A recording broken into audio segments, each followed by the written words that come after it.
mum felt that she was very lonely. And actually there's an interesting statistic here that 45% of people surveyed were worried about their loved one feeling lonely. How did that resonate with you and your concern for mum?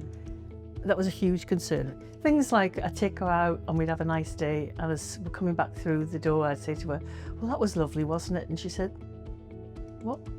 So she couldn't remember that we'd had a lovely day. But she's got the emotion of that day. She's content in that moment. In the moment. After that, it's gone. I think I found that quite hard, in that you've had a lovely day and she's got no memory of that lovely day. There's a lot of talk about mindfulness and living in the moment, but she does. She does live in the moment. But what's nice is she does see the pleasure in, you know, seeing the sun or seeing the sunset. She does get real pleasure out of that in the moment, which is lovely. It is. Yeah.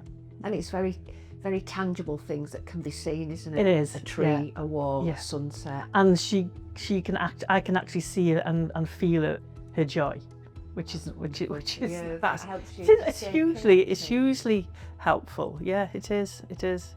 Yeah. One of the important things which was nice to her when she was better, when she first came here, was activities. She used to like going out on a trip on the van. Yeah. She couldn't do it now. No, of course not.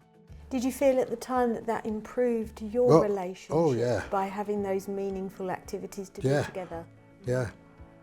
And the other one is music.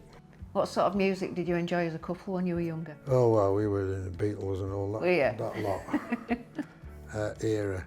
But she was raised for the first 8 years by a grandma who was quite religious. Sometimes on a Sunday when I come home from golf, we'd put the telly on just for some background. Yes. And the programme Songs of Praise. Songs of Praise that's would the be one. on. Yeah.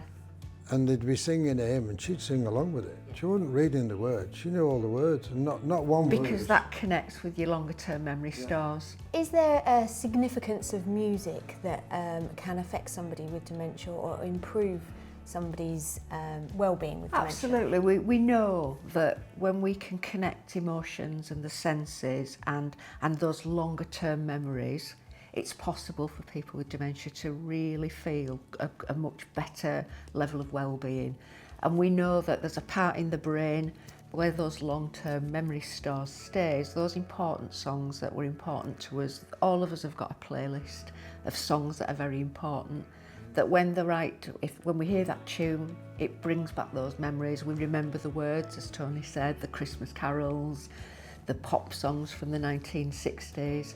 And that's a really positive way of connecting people who are in the later stages of dementia, who perhaps can't always communicate. It's the same with touch. If people have enjoyed being touched, that can be a very comforting thing when words aren't perhaps possible anymore. So things like that don't rely on verbal communication can be incredibly helpful. Actually, that's true because Georgia has got away with Joan, and one of the things she does is she wiggles her arm. She'll go up to her and sort of, oh, Joan, and you can see her, and it does work.